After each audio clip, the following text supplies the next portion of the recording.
ಗೆ ಸೂಕ್ತ ಬೆಲೆಗೆ ಆಗ್ರಹಿಸಿ ಈಗಾಗಲೇ ಒಂದು ಕಡೆ ರೈತ ಹೋರಾಟ ನಡೀತಿದ್ರೆ ಮತ್ತೊಂದು ಕಡೆ ಆ ರೈತರ ಹೋರಾಟ ವಿಕೋಪಕ್ಕೆ ಹೋಗಿ ಈಗಾಗಲೇ ಸೈದಾಪುರ ಸಕ್ಕರೆ ಕಾರ್ಖಾನೆಯ ಏನು ಕಾರ್ಖಾನೆಯ ಆವರಣಕ್ಕೆ ಬಂದು ಈಗಾಗಲೇ ಏನು ಉದ್ರಿಕ್ತ ಹೋರಾಟಗಾರರು ಏನಿದ್ದಾರೆ ಅವರು ಈ ಕಾರ್ಖಾನೆಯ ಆವರಣದಲ್ಲಿರ್ತಕ್ಕಂಥ ಎಲ್ಲ ಕಬ್ಬು ತುಂಬಿದ ಟ್ರ್ಯಾಕ್ಟರ್ಗಳಿಗೆ ಬೆಂಕಿಯನ್ನು ಹಚ್ಚಿರ್ತಕ್ಕಂಥದ್ದು. ಆದರೆ ಈ ಕಬ್ಬಿನ ಮಾಲಕ ಸಿಂಗಪ್ಪ ಅನ್ನೋರು ಏನಿದ್ದಾರೆ ಈ ಟ್ರ್ಯಾಕ್ಟರನ್ನು ಸುಟ್ಟು ಕರಕಲಾಗ್ತಾ ಇರೋದನ್ನು ಕಂಡು ಈಗಾಗಲೇ ಆ ರೈತ ಕಣ್ಣೀರನ್ನು ಹಾಕ್ತಾ ಇದ್ದಾರೆ. ಆ ರೈತರನ್ನ ತೋರಿಸ್ತೀನಿ ನಾನು ನಿಮಗೆ. ಅನ್ನಾರ ಯಾವ ಊರು ಏನು ತೀರ್ದಾದವ್ರಿ ಸರ್ ನಾವು ತೀರ್ದಾದವ್ರಿ ಇಂಜನ್ ಬಂದು ಹೊಡ್ಕೊತ ತಕೊಳಕ್ ಹೋಗ್ಬಿಡ್ದ ಬಡಿಯಾಕತ್ತೀರಿ ಬಡಿಯಾತಂತಲೇ ನಾ ಬಿಟ್ಟು ಓಡಿ ಹೋಗೇನ್ರಿ ಗಾಡಿ ಮತ್ತು ಬಂದವ್ರು ಒಮ್ಮೆ ರೇಚ್ ಬಿಟ್ಟಾರ್ರಿ ಏನು ಮಾಡಕ್ಕೆ ಸಾಧ್ಯ ಆಗಿಲ್ರಿ ನನಗೆ. ಕಬ್ಬು ನಿಮ್ಮದು ರೈತರು ಕಬ್ಬು ನಾ ಡ್ರೈವರ್ ರೀ ಮಾಲಕರು ಇದೆ ಟ್ರ್ಯಾಕ್ಟ್ರ್. ಹ್ಞೂ ರೀ ನಾವು ಡ್ರೈವರ್ದನ್ರಿ. ಏನು ನಿಮ್ಮ ಹೆಸರೇನು? ನನ್ನ ಹೆಸರು ನರಸಪ್ಪ ರೀ. ನರಸಪ್ಪ ನಿಡೋಣಿ ಇಲ್ರಿ ನಂದು ಗೊಂದಲಿಗಿರಿ ಮಾಲಕರು ನಿಡೋಣಿ ರೀ. ಸಾಗರ ಬಸಪ್ಪ ನಿಡೋಣಿ ರೀ ಅವ್ರದ್ದು ರೀ ಟ್ರ್ಯಾಕ್ಟ್ರ. ನಮ್ಮ ಪವನ್ಯಾರ ರೀ ಅವ್ರು. ಏನಾಯ್ತು ರೀ ಇಲ್ಲಿದ್ದಾಗ? ರೈತ ಸಂಘದವ್ರು ಬಂದು ಅಣಿಗೆ ಮಾಡಕತ್ತಂದ್ಲಿ ನಾ ಇಂಜನ್ ಬಂದು ತಗೊಳ್ಬೇಕತ್ತೆ ಓಡ್ಕೊತ ಬರಾಕತ್ತೀನಿ ರೀ. ಬರೋ ಟೈಮ್ದಾಗ ಈಚೆ ಕಡೆ ಇಬ್ಬರು ಆಚೆ ಕಡೆ 4 ಮಂದಿ ಬಂದು ಬಡಿಯಾಕತ್ತಂದ್ಲಿ ರೀ. ಸ್ವಲ್ಪ ಓಡಿ ಹೋಗಾಕ ಹೋಗಿ ಕಿಸಿಂದ್ರಿ ನಾನು ಏನು ಮಾಡ್ರಿ ಇಲ್ಲಿ ಬಂದು ನುಗ್ಗಿಸಂದ್ಲಿ ನಬ್ಬಿದ್ರಿ. ಒಟ್ಟು ಅವ್ರ ಕೈಯಂದು ಪಾಸ್ ಆಗಿ ಓಡಿ ಹೋಗ್ಯಾನ್ರಿ. ನಾ ಅಷ್ಟ್ರಾಗ ಉರಿ ಹಚ್ಚಾರ ಗಾಡಿಗೆ ರೀ. ಪೂರ್ತಿ ಉರಿ ಹತ್ತಿದೆ ಗಾಡಿಗೆ. ಸುಟ್ಟವಾಗೈತ್ರಿ ಸರ್, ಏನೂ ಉಳಿದಿಲ್ಲ ರೀ. ಅದು ಸ್ವಲ್ಪ ಏನು ಉಳಿದಿಲ್ಲ. ಎಷ್ಟು ಕೊಟ್ಟು ತೊಗೊಂಡು ಬಂದಿದ್ರಿ? ಲೋನ್ ಹಾಕಿದ್ರು ಏನು? ಲೋನ್ ಮಾಲಕರಿಗೆ ಗೊತ್ತಿರಿ ಕೇಳ್ಬೇಕ್ರಿ ಸರ್, ನಾನು ಕೇಳಿಲ್ರಿ. ನೀವು ಅವ್ರ ಕಡೆ ಕೆಲಸ ಮಾಡ್ಲಿಕ್ಕಿದ್ದು? ಹ್ಞೂ ರೀ, ಕೆಲಸ ಮಾಡ್ಲಕ್ಕಿದ್ದೀನಿ ರೀ. ಡ್ರೈವರ್ ಅದನ್ರಿ ನಾನು. ನಿಮ್ಮ ಕಣ್ಣು ಮುಂದೆನೇ ನಿಮ್ಮ ಗಾಡಿ ಮುಂದೆ ನಾನು ಬಡ್ದು ಓಡ್ಸಾಕತ್ತಂದ್ಲೇ ರೀ. ಒಟ್ಟು ಓಡಿ ಹೋಗೇನ್ರಿ ನಾ. ಒಟ್ಟು ನಿಮ್ಮ ಗಾಡಿಯಿಂದ ಇಳಿರಿ ಅಂತ ಹೇಳಿಲ್ಲ? ಏನೂ ಮಾಡಿಲ್ರಿ. ಅವ್ರು ಅಚ್ಚಿಕ ಬಂದು ಬಡಿಯಾಕತ್ತಾರಂತಂದ್ಲೇ ರೀ. ಬಡಿಯಾತಂದ್ಲೇರಿ ನಾ ಗಾಡಿ ಚಾಲು ಐತ್ರಿ. ಗಾಪ್ನ ಜಿಗ್ಯಾಕೆ ಹೋಗ್ರಿ ಅವರು ಗೇರ್ ಹಾಕಿ ನುಗ್ಗಿಸಿ ಬಿಟ್ರಿ. ಅವ್ರು ಗಾಡಿನಾರ ಇತ್ತು ಹೋಗ್ರ. ನಾವು ಹೊಡ್ಕೋತಾಗ ಜಿಗ್ಯಾಕೆ ಹೋಗಿ ನಾ ಬಿದ್ದು ನನಗೆ ಹುಡುಗರು ಬೆನ್ನು ಐತ್ರಿ. ಇಲ್ಲಿ ಬಂದು ನುಗ್ಗಿಸಿ ಕಿಸಂದ್ರಿ. ನುಗ್ಗಿಸಂದು ನಾನು ಬಿದ್ದು ಕಿಸಿಂದ ಅವ್ರ ಕೈಯಿಂದ ಓಡಿ ಪಾಸ್ ಆಗೇನ್ರಿ. ಎಷ್ಟು ವರ್ಷದಿಂದ ಡ್ರೈವಿಂಗ್ ಕೆಲಸ ಮಾಡ್ತಿದ್ರಿ? ನಾ ಒಂದು 10-12 ವರ್ಷದಿಂದ ಕೆಲಸ ಮಾಡ್ತಾ ಇದ್ದೀನಿ ರೀ ಸರ್. ಅವಾಗ ಇಲ್ಲಿ ನೋಡ್ಲಿಕ್ಕೆ ದೃಶ್ಯಗಳು ಹೆಂಗ್ ಕಂಡು? ಎಷ್ಟು ಗಾಡಿಗಳಿಗೆ ಬೆಂಕಿ ಹಚ್ಚಿದ್ದಾರೆ? ಹಿಂದಿನ ಹಿಡ್ದ ಏಕ ಬೆಂಕಿ ಹಚ್ಕೊತ ಬಂದಾರ್ರಿ ಅವ್ರು. ಇಲ್ಲಿ ಸ್ವಲ್ಪ ಹಿಂದದವ್ರಿ ಐತ್ರಿ, ಈ ಕಡೆ ಮುಂದೆ ಬಂದಾರ್ರಿ ಸರ್. ಎಷ್ಟು ಗಾಡಿಗಳಿಗೆ ಹಚ್ಚಿರ್ಬೋದು? 100-200 ಗಾಡಿ ಇದಾವ್ರಿ ಸರ್. ಇಲ್ಲಿ ಎಲ್ಲ ಕೂತಿದಾವ್ರಿ. ಆದ್ರೆ ನಿಮ್ಮ ಗಾಡಿ ಮಾತ್ರ ಇಂಜನ್ನು ಸುಟ್ಟತ್ರಿ. ನನ್ನ ಡೆಬ್ಬಿನೂ ಸುಟ್ಟವ್ರಿ ಸರ್. ಏನು ನಿಮ್ಮ ಮಾಲೀಕರ ಹೆಸರು? ಸಾಗರ್ ಬಸಪ್ಪ ನಿಡೋಣಿ ರೀ. ನಿಮ್ಮ ಹೆಸರು? ನನ್ನ ಹೆಸರು ನರಸಪ್ಪ ಶಿವಗೊಂಡು ಗೊಂದಲಿಗಿರಿ. ಅಲ್ಲ, ಈಗ ಎಷ್ಟು ಗಂಟೆಗೆ ಬಂದಿದ್ರಿ ನೀವು? 1 ಗಂಟೆಗೆ ಬಂದೇನ್ರಿ ಸರ್. 1 ಗಂಟೆಗೆ ಬಂದೇನ್ರಿ. ಸೊ 30ಕ್ಕೂ ಹೆಚ್ಚು ಕಬ್ಬಿನ ಟ್ರ್ಯಾಕ್ಟರ್ಗಳಿಗೆ ಬೆಂಕಿಯನ್ನು ಇಡಲಾಗಿದೆ. ಈ ಬೆಂಕಿಯನ್ನು ಹಚ್ಚಿರುವಂಥದ್ದು ಕಿಡಿಗೇಡಿಗಳು ಅಂತ ಮಾನ್ಯ ಮಂತ್ರಿಗಳು ಹೇಳಿದ್ದಾರೆ. ಆದರೆ ಅಲ್ಲಿ ಹೋರಾಟ ಮಾಡ್ತಾ ಇದ್ದಿದ್ದು ರೈತ ಸಂಘದವರು. ಅವರೇ ನಮ್ಮನ್ನೆಲ್ಲ ಕೆಳಗಿಳಿಸಿದ್ರು ಅಂತ ಟ್ರ್ಯಾಕ್ಟರ್ ಓಡಿಸ್ತಾ ಇದ್ದಂಥ ನರಸಯ್ಯ ಅವರು ಹೇಳ್ತಾ ಇದ್ದಿದ್ದು. ಹಾಗಿದ್ದಾಗ ಬೆಂಕಿ ಹಚ್ಚಿದಂಥವ್ರು ಯಾರು? ನನ್ನ ಸಹೋದ್ಯೋಗಿ ರವಿ ನನ್ನ ಸಂಪರ್ಕಕ್ಕೆ ಸಿಗ್ತಾ ಇದ್ದಾರೆ. ರವಿ, ನಿಜಕ್ಕೂ ಕೂಡ ಈಗ ಕಿಡಿಗೇಡಿಗಳ ಬೆಂಕಿ ಹಚ್ಚಿದ, ರೈತರ ಬೆಂಕಿ ಹಚ್ಚಿದ್ದ, ರೈತ ಸಂಘದವರ ಜವಾಬ್ದಾರಿ ಏನಿದಕ್ಕೆ? ನಿಜಕ್ಕೂ ಅರುಣ್, ಈಗಾಗಲೇ ಏನು ರೈತರು ಇವತ್ತು ತಾಳ್ಮೆಯನ್ನು ಕಳ್ಕೊಂಡಿದ್ರು.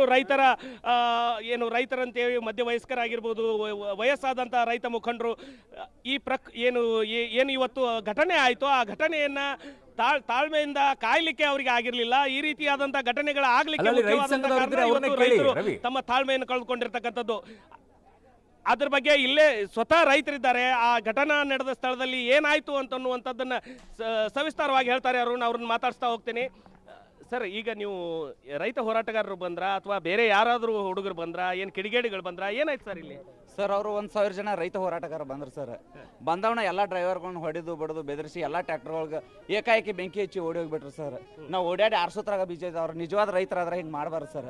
ಯಾಕಂದ್ರೆ ನಾವು ಕಾರ್ಖಾನೆ ಆದೇಶ ಕೊಟ್ಟಿರು ಸರ್. ಆದೇಶದಂತೆ ನಾವು ಕಬ್ಬು ತಂದಿದ್ರು ಸರ್. ಕಬ್ಬು ತಂದ್ರೆ ನಾವು ಫ್ಯಾಕ್ಟ್ರಿಗೆ ತಂದಿದ್ದು. ಅವ್ರು ಹಿಂಗೆ ಉರಿ ಹಚ್ಚೋದು ಇದನ್ನ ಮಾಡೋದು ಮಾಡಬಾರ್ದಾಗಿತ್ತು ಸರ್.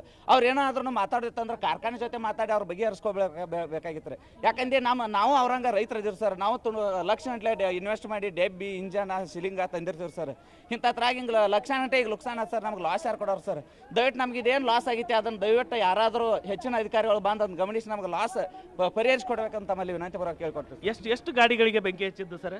ಸರ್, ಒಂದು 200ರಿಂದ 300 ಗಾಡಿಗಳಿಗೆ ಬೆಂಕಿ ಹಚ್ಚಾವ ಸರ್. ಟೋಟಲ್ ಒಂದು 10 ಗಾಡಿ ಅಷ್ಟೇ ಮಾತ್ರ ಉಳ್ದಾವ್ ಸರ್. ಆಲ್ಮೋಸ್ಟ್ ಅಲ್ಲಿ ಎಲ್ಲ ಸುಟ್ಟಾವ. ಸಿಲಿಂಗ್ ಸುಟ್ಟಾವ, ಕೆಲವೊಂದು ಇಂಜನ್ ಮುರಿದಾವ್ ಸರ್. ಟೈರ್ ಹೊಡೆದಾವ್, ಟೈರ್ಗಳಿಗೆ ಬೆಂಕಿ ಹತ್ತಾವ ಸರ್. ಭಾಳ ಅನಾಹುತ ಆಗಿತ್ತು ಸರ್. ಭಾಳ ಲಾಸ್ ಆಗಿತ್ತು ಸರ್ ರೈತರಿಗೆ. ಬೈಕ್ಗಳಿಗೆ ಏನೋ ಬೆಂಕಿ ಹತ್ತಿ? ಹಾಂ ಸರ್, ಕೆಲವೊಂದು ಬೈಕ್ಗಳನ್ನು ಇಲ್ಲೇನು ಡ್ರೈವರ್ಗಳು ಬೈಕ್ ಇರ್ತಾವೆ ಸರ್. ಆ ಬೈಕ್ಗಳಿಗೆ ಕಲ್ಲು ಹೋಗೋದು ಮತ್ತು ಬೈಕ್ಗಳಿಗೂ ಬೆಂಕಿ ಹಚ್ಚಿದ್ದಾರೆ ಸರ್. ಯಾವ ರೀತಿ ಇತ್ತು ಅವಾಗ ಪರಿಸ್ಥಿತಿ? ಇಲ್ಲಿ ಪರಿಸ್ಥಿತಿ ಹೆಂಗಿತ್ತು? ಪರಿಸ್ಥಿತಿ ಅಂದ್ರೆ ಸರ್, ಯಾರಾದರೂ ಅವ್ರಿಗೆ ಹೇಳಕ್ಕೆ ಹೋದ್ರೆ ಸರ್ ಅವ್ರನ್ನೇ ಹೊಡೆದು ಬೆಳೆದು ಓಡಿಸಿ ತಮ್ಮ ಅಧಿಕಾರವನ್ನೇ ಸಾಧಿಸಿ ಎಲ್ಲಕ್ಕೂ ಉರಿ ಹಚ್ಚಿ ಹೋಗಿದ್ದಾರೆ ಸರ್. ಅಂದ್ರೆ ಈಗ ರೈತರು ತಾಳ್ಮೆಯನ್ನು ಕಳ್ಕೊಂಡು ಅವ್ರ ತಾಳ್ಮೆಯನ್ನು ಕಳ್ಕೊಂಡು ಏಕಾಏಕಿ ಡ್ರೈವರ್ಗಳ ಮೇಲೆ ಅತಿಕ್ರಮಣ ಮಾಡಿ ಎಲ್ಲ ಟ್ರ್ಯಾಕ್ಟರ್ಗಳಿಗೆ ಬೆಂಕಿ ಹಚ್ಚಿ ಹೋಗಿಬಿಟ್ರು ಸರ್. ಆಮೇಲೆ ಆ ಕಡೆ ಹೋಗಿ ಅವರೇ ಡ್ರೈವರ್ಗಳು ಹಚ್ಚಿದ್ದಾರೆ ಅಂತ ಹೇಳಿ ಊಹೆ ಎಬ್ಬಿಸಿಬಿಟ್ರು ಸರ್. ಈಗ ನೀವು ಕಬ್ಬು ಬೆಳಿತೀರಿ, ಯಾವ ಊರಿಂದ ಬಂದಿರಿ ಸರ್? ನಾವಿಲ್ಲೇ ಮೂಡಲ್ಗಿ ತಾಲೂಕು ಹಳ್ಳೂರಿಂದ ಬಂದಿದ್ದೀವಿ ಸರ್. ನಮ್ದು ಟ್ರ್ಯಾಕ್ಟರ್ ಬಂದಿದೆ ಸರ್ ಇಲ್ಲಿ ಬೆಳಗಾವಿ ಜಿಲ್ಲೆ. ಟ್ರ್ಯಾಕ್ಟರ್ಗೂ ಬೆಂಕಿ ಹತ್ತಿದೆಯಾ? ಹಾಂ ಸರ್, ನಮ್ಮ ಡೆಬಿಗೂ ಹಚ್ಚಿದ್ದೀವಿ ಸರ್, ಹರಿಸಿದ್ದೀವಿ ಸರ್ ನಾವು. ಹಾಂ ಸರ್. ಅರುಣ್, ನೋಡಿದ್ರಲ್ಲ, ಈ ರೀತಿಯಾದಂಥ ಪರಿಸ್ಥಿತಿ ಇಲ್ಲಿ ಸಹಜವಾಗಿ ಎಲ್ಲ ರೈತರದಿರ್ತಕ್ಕಂಥದ್ದು. ಅಂದರೆ ಸುಮಾರು ಜನ ರೈತರು 200ಕ್ಕೂ ಹೆಚ್ಚು ಟ್ರ್ಯಾಕ್ಟರ್ಗಳು ಇಲ್ಲಿ ಕಬ್ಬು ತುಂಬಿದ ಟ್ರ್ಯಾಕ್ಟರ್ಗಳು ಬಂದಿದ್ವು. ಕಾರ್ಖಾನೆಗಳು ಹೇಳಿದ ಮೇಲೆ ನಾವು ಕಬ್ಬಿನ ಟ್ರ್ಯಾಕ್ಟರನ್ನು ಇಲ್ಲಿ ಕಳಿಸ್ತೀವಿ. ಆದರೆ ಕಳಿಸಿದ ನಂತರ ಏನು ಸುಮಾರು 4-4:30 ಟೈಮಿಗೆ ಇಲ್ಲಿ ರೈತ ಹೋರಾಟಗಾರರು ಬರ್ತಾರೆ. ಆದರೆ ಆ ರೈತರು ತಾಳ್ಮೆಯನ್ನು ಕಳೆದುಕೊಂಡಿದ್ರು. ಅವರು ಏಕಾಏಕಿ ಬಂದು ಕಬ್ಬಿನ ಟ್ರ್ಯಾಕ್ಟರ್ಗಳಿಗೆ ಬೆಂಕಿಯನ್ನು ಹಚ್ತಾರೆ. ಅದನ್ನು ತಡಿಲಿಕ್ಕೆ ಹೋದರೆ ನಮ್ಮ ಮೇಲೂ ಹಲ್ಲೆ ಆಗುತ್ತೆ ಅನ್ನುವಂಥ ಮಾತನ್ನು ಹೇಳ್ತಾ ಇರ್ತಕ್ಕಂಥದ್ದು. ಅವ್ರು ಯಾರೂ ಕೂಡ ಕಿಡಿಗೇಡಿಗಳಲ್ಲ. ಅವರು ನಿಜವಾಗ್ಲೂ ರೈತ ಸಂಘದ ಹೋರಾಟಗಾರರೇ. ಅವರು ಕರೆಯನ್ನು ಕೊಡ್ತಾರೆ, ಸೈದಾಪುರ ಕಾರ್ಖಾನೆಗೆ ನಾವು ಮುತ್ತಿಗೆಯನ್ನು ಹಾಕ್ತೇವೆ ಅಂತೇಳಿ. ಅದಾದ ನಂತರ ಏನು ಸಂಗಾನಟ್ಟಿ ಕ್ರಾಸ್ ಬಳಿ ಒಂದು ಟ್ರ್ಯಾಕ್ಟರನ್ನು ಪಲ್ಟಿ ಮಾಡಿ ಕಬ್ಬು ತುಂಬಿದ ಟ್ರ್ಯಾಕ್ಟರ್ಗೆ ಬೆಂಕಿಯನ್ನು ಹಚ್ತಾರೆ. ಅದಾದ ನಂತರ ಇಲ್ಲಿಗೆ ಬರ್ತಾರೆ. ಇಲ್ಲಿಗೆ ಬಂದದ ಕಾರಣ ಇಷ್ಟೇ, ಈ ಫ್ಯಾಕ್ಟ್ರಿಯ ಮಾಲೀಕರು ಸುಮಾರು 114 ರೂಪಾಯಿ ಬಾಕಿ ಹಣವನ್ನು, ಅಂದರೆ ಪ್ರತಿ ಟನ್ನಿಗೆ 114 ರೂಪಾಯಿ ಕೊಡಬೇಕಾಗಿತ್ತು. ಆದರೆ ಇವರು ಮಾತುಕತೆಗೆ ಬಾರದ ಹಿನ್ನೆಲೆಯಲ್ಲಿ ಕಾರ್ಖಾನೆಗೆ ಮುತ್ತಿಗೆ ಹಾಕಕ್ಕೆ ಹೋಗ್ತಾರೆ. ಎಲ್ಲಿಯೂ ಕೂಡ ಕಾರ್ಖಾನೆ ಮಾಲೀಕರು ಯಾರೂ ಕೂಡ ಬರೋದಿಲ್ಲ. ಹೀಗಾಗಿ ನಾವು ಈ ರೀತಿಯಾದಂಥ ಅವಘಡವನ್ನು ಮಾಡಿದ್ದೇವೆ ಅನ್ನುವಂಥದ್ದನ್ನು ಇಲ್ಲಿನ ರೈತ ಮುಖಂಡರು ಹೇಳುವಂಥದ್ದು. ಈಗ ನೀವು ನೋಡ್ತಾ ಇರ್ಬೋದು, ಸಾಕಷ್ಟು ಅಂದರೆ ಶ್ರಮಪಟ್ಟು ಈ ರೈತರು ಕಬ್ಬನ್ನು ಬೆಳೆದಿರ್ತಾರೆ. ಸುಮಾರು 12 ತಿಂಗಳಿಗೆ ಬರುತ್ತೆ ಅರುಣ್ ಒಂದು ಕಬ್ಬು ಬೆಳೆ ಬರಬೇಕಂದ್ರೆ, ಫಸಲು ಬರಬೇಕಂದ್ರೆ. ಇದಕ್ಕೆ ಗೊಬ್ಬರ, ನೀರು ಎಲ್ಲವನ್ನು ಹಾಕಿ ಮಗುವಿನಂತೆ ಪೋಷಣೆ ಮಾಡಿರ್ತಾರೆ. ಆದರೆ ಈ ಕಬ್ಬು ಸಂಪೂರ್ಣವಾಗಿ ಸುಟ್ಟು ಕರಕಲಾಗಿರ್ತಕ್ಕಂಥ ದೃಶ್ಯಗಳು ನೀವು ನೋಡ್ತಾ ಇರ್ಬೋದು. ಸುಟ್ಟು ಬೂದಿಯಾಗಿದೆ. ಈ ರೀತಿಯಾಗಿ ಸುಮಾರು 20ಕ್ಕೂ ಹೆಚ್ಚು ಗಾಡಿಗಳಿಗೆ ಈಗಾಗಲೇ ಹತ್ತಿರ್ತಕ್ಕಂಥ ದೃಶ್ಯಗಳನ್ನು ನಾವು ನೋಡಿದ್ವಿ. ಸ್ಥಳಕ್ಕೆ ಫೈರ್ ಇಂಜಿನ್ ಬಂದಿದೆ. ಫೈರ್ ಇಂಜಿನ್ ಬಂದ ತಕ್ಷಣ ಬೆಂಕಿಯನ್ನು ನಂದಿಸಿದ್ದಾರೆ. ಇನ್ನು ಈ ಪಕ್ಕದ ಟ್ರ್ಯಾಕ್ಟರನ್ನು ತೋರಿಸ್ತೀನಿ. ಇಲ್ಲೂ ಕೂಡ ಬೆಂಕಿ ಹತ್ತಿರ್ತಕ್ಕಂಥ ದೃಶ್ಯ, ಅಂದರೆ ಬೆಂಕಿ ಹತ್ತಿ ಸುಟ್ಟು ಕರಕಲಾಗಿದೆ. ತದನಂತರ ಈಗ ಫೈರ್ ಇಂಜಿನ್ ಬಂದು ಈ ಬೆಂಕಿಯನ್ನು ನಂದಿಸಿದ್ದಾರೆ. ಈ ರೀತಿಯಾದಂಥ ಎಲ್ಲ ಟ್ರ್ಯಾಕ್ಟರ್ಗಳಿಗೂ ಈ ರೀತಿಯಾದಂಥ ಅವಘಡ ಆಗಿದೆ. ಸುಮಾರು 2-3 ಇಂಜನ್ಗಳು ಸುಟ್ಟು ಕರಕಲಾಗಿರ್ತಕ್ಕಂಥದ್ದು ಟ್ರ್ಯಾಕ್ಟರ್ ಇಂಜನ್ಗಳು. ಇನ್ನು ಒಳಭಾಗದಲ್ಲಿ, ಕಾರ್ಖಾನೆ ಒಳಭಾಗದಲ್ಲಿ ಹೇಳೋದಾದರೆ ಸುಮಾರು 20ಕ್ಕೂ ಹೆಚ್ಚು ಬೈಕ್ಗಳಿಗೆ ಬೆಂಕಿ ಹಚ್ಚಿದ್ದಾರೆ ಅಂತ ಈ ರೈತರು ಹೇಳ್ತಾ ಇರ್ತಕ್ಕಂಥದ್ದು. ಈ ಭಾಗದಲ್ಲಿ ನೀವು ನೋಡ್ಬೋದು. ಇನ್ನೊಂದು ಟ್ರ್ಯಾಕ್ಟರನ್ನು ತೋರಿಸ್ತೀನಿ ಅವರು. ಇದು ಕೂಡ ಸಂಪೂರ್ಣವಾಗಿ ಸುಟ್ಟು ಕರಕಲಾಗಿದೆ. ಸಾಕಷ್ಟು ಶ್ರಮಪಟ್ಟು ಇಲ್ಲಿ ರೈತರು ಬೆಳೀತಾ ಇದ್ರು. ಆದರೆ ಈ ರೈತರು ಹೇಳುವಂಥದ್ದಿಷ್ಟೇ, ಇವರಿಗೆ ರೈತ ಹೋರಾಟಗಾರರಿಗೆ ಏನಾದರೂ ಏನು ಕಾರ್ಖಾನೆ ಮಾಲೀಕರ ಜೊತೆ ಮಾತುಕತೆ ಮಾಡಬೇಕಾಗಿತ್ತಾ, ಬೆಲೆ ನಿಗದಿ ಮಾಡಬೇಕಾಗಿತ್ತಾ, ಕಾರ್ಖಾನೆಯವ್ರ ಜೊತೆ ಮಾಡಬೇಕಾಗಿತ್ತು. ನಾವು ರೈತರೇ, ನಮ್ಮ ಕಬ್ಬನ್ನು ಈ ರೀತಿಯಾಗಿ ಸುಟ್ಟಿರ್ತಕ್ಕಂಥದ್ದು ನಮಗೆ ಬಹಳಷ್ಟು ಲಾಸ್ ಆಗಿದೆ, ನಷ್ಟವಾಗಿದೆ, ನಮಗೆ ನಿಜಕ್ಕೂ ಬೇಜಾರಾಗಿದೆ ಅನ್ನುವಂಥದ್ದನ್ನು ಇವರು ಹೇಳ್ತಾ ಇರ್ತಕ್ಕಂಥದ್ದು. ಸಾಕಷ್ಟು ಸಾಲ ಸೋಲವನ್ನು ಮಾಡಿ, ಲೋನ್ ಮಾಡಿ ನಾವು ಟ್ರ್ಯಾಕ್ಟರನ್ನು ತಂದಿರ್ತೇವೆ. ಟ್ರ್ಯಾಕ್ಟರ್ನಿಂದ ಸುಮಾರು ನಮ್ಮ ಮನೆ ನಡೆಯುತ್ತೆ ಅನ್ನುವಂಥ ಕಾರಣಕ್ಕೆ ಈ ರೀತಿಯಾದಂಥ ಏನು ಟ್ರ್ಯಾಕ್ಟರನ್ನು ತಂದು ನಾವು ದುಡಿಸ್ಲಿಕ್ಕೆ ಆರಂಭಿಸಿರ್ತೇವೆ. ಆದರೆ ಯಾರೋ ಮಾಡಿದ ತಪ್ಪಿಗೆ ಇನ್ಯಾರಿಗೋ ಬಲಿ ಆಗುತ್ತೆ ಅನ್ನುವಂಥದ್ದನ್ನು ಈ ರೈತರು, ಇಲ್ಲಿಯ ರೈತರು ಹೇಳ್ತಾ ಇರ್ತಕ್ಕಂಥದ್ದು, ತಮ್ಮ ಅಳಲನ್ನು ತೋಡ್ಕೊಳ್ತಾ ಇರ್ತಕ್ಕಂಥದ್ದು. ಇನ್ನು ಈ ಭಾಗದಲ್ಲಿ ನಾನು ನಿಮಗೆ ತೋರಿಸ್ತಾ ಹೋಗ್ತೀನಿ. ಪ್ರತಿಯೊಂದು ಟ್ರ್ಯಾಕ್ಟರ್ನಲ್ಲಿ ಈ ರೀತಿಯಾದಂಥ ಬೆಂಕಿಗೆ ಸುಟ್ಟು ಕರಕಲಾಗಿವೆ. ಇಲ್ಲಿ ಓರ್ವ ರೈತ ಮಾತನಾಡ್ತೀನಿ ಅಂತ ಹೇಳ್ತಿದ್ದಾರೆ, ಅವ್ರನ್ನ ಮಾತನಾಡಿಸ್ತೀನಿ.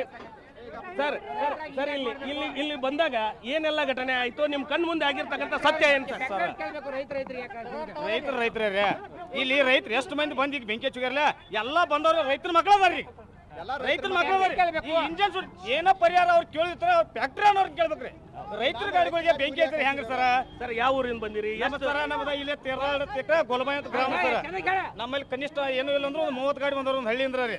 ಈಗ ಹಳ್ಳಿಯಿಂದ ರೈತರು ಬಂದಾಗ ಈ ನಮ್ಮನೆ ಊದಿ ಹಚ್ಚೋದ ತಪ್ಪ್ರಿ. ರೈತರ ತಪ್ಪ್ರಿ ಇದ.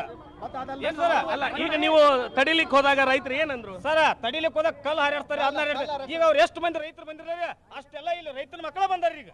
ಈಗ ರೈತರು ಈಗ ಅವ್ರು ಹೇಳಿದಾರ ರೈತರು ಎಷ್ಟು ಶ್ರಮ ಪಟ್ಟು ಬೆಳೆಸಿರ್ತೀರಿ ಸರ. ಒಂದ್ ಎಕರೆ ಕ್ವಾಡಿಗೆ ಡೊಣ್ಣೆಳ ಹೈತಂದ್ರ ರೀ ರೈತನ ಡೊಣ್ಣೆಳ ಹೈತ್ ಹೋಗ್ತಾರೆ ಸರ್. ಒಂದ್ ಎಕರೆಗೆ 20 ಟನ್ ಹೊಣಂಗಿಲ್ರಿ. ಒಂದ್ ಎಕರೆಗೆ ಡೊಣ್ಣೆಳ ಹೈತಂದ್ರ ರೀ ಈಗ ಹಚ್ಚಿ ಈಗ ಉರೇಚ್ ಹೋಗ್ಯಾರ ಸರ್. ಇದು ಪರಿಹಾರ ಯಾರು ಕೊಡ್ತಾರ್ರಿ? ಎಷ್ಟು ಖರ್ಚು ಮಾಡಿರ್ತೀರಿ ಒಂದ್ ಎಕರೆ ಕಬ್ಬಿಗೆ? ಎಷ್ಟು ಖರ್ಚಾಗಿರುತ್ತೆ? ಭೂಮಿ ಇಂತಿಷ್ಟ ಅಂತೇಳಿ ಹಾಕಕ್ ಸಾಧ್ಯನೇ ಇಲ್ಲ ಸರ್.